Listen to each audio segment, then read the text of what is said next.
అంటే ఇప్పుడు ఈయన సారు ఏమైనా గుర్తు పెట్టుకొని మన మాదిగొల్ల మొత్తాన్ని అమ్ముడే ఓటిండు. ఎస్సీ మైనార్టీ ఉడక అయితే ఓడితే ఏం చేసినాం అనుకున్నా నమ్ముకొని ఈయన ఖచ్చితంగా మన బీదలను ఆయనకు ఐపీఎస్ ఐఏఎస్ చదివిండు. అరే మమ్మల్ని బాగుపడగొడతాడు కదా, ఛాయిస్ ఇస్తాడు, సీట్ వచ్చిండు ఆయనకు కల్పిస్తే రేపు రాడు భవిష్యత్తులో మన పిల్లలు మనం కాకుండా మన పిల్లలు కానీ వస్తారా అని మనం మాట్లాడుకుంటుంది. ఆయనని గౌరవించినాం. గౌరవిస్తే ఏం చేసిండు ఆయన కొంచెం చక్కగా ఈడాడ లేకుండా కేసీఆర్ కాలు పట్టుకుని నాకు 90 కోట్లు అయ్యా వాడు ఎక్కడన్నా ఎట్లా వాడని నేను మా మందిని చూపించిన, నేను నీ గతంలో పెట్టిన మందిని నా జేబులో నేను పెట్టిన బిల్డింగ్ కట్టుకుంటాను పక్కకు పోయినా. ఏమైంది 90 కోట్లు అయిపోయినాక ఇప్పుడు ఏం చేస్తున్నాడు?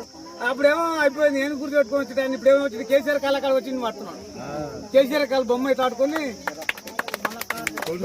కాలం తిరిగి ఉండదు. కారణం ఏం తిరుగుతున్నా అంటే నీ దిక్కు మనకు వేస్తే వాళ్ళ కేసీఆర్ గెలిచిన అనుకో అన్నా నేను నిధికి సపోర్ట్ నేను వచ్చిన నా మందికి నా సపోర్ట్ మళ్ళీ ఏమి ఇస్తావు నాకు మళ్ళీ ఇస్తావా వస్తావా లేదంటే రిజైన్ చేస్తాం వదిలిపోతాను.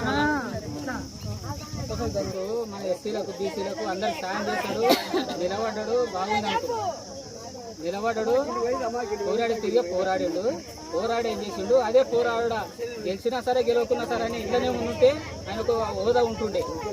అది ఉండకుండా ఏం చేసిండు వాళ్ళని చెప్పి కాశపడి పోయిండు, వాళ్ళ కుదర వేగిండు. అట్లా ఉంటుందా? ఇప్పుడు మీరంతా ఏం చేసారు? నేను మంచిగా పని చేపిస్తున్నాను, మీరు ఇంతమంది వచ్చారు. నేను ఒక మోసం చేస్తే నేను ఇంకో దిక్కుపోతే మీరు నా నోటు మీరు సిపిసిలో ఉండాలి కదా, ఉండాలంటే ప్రతి నన్నుకో ఉండడు ఎట్లా అనుకుంటాడు. రేపు ఇంకా వానికన్నా ఇంకో లక్ష ఎక్కిస్తాడు, ఇంకో 10 లక్షలు ఇస్తాడు.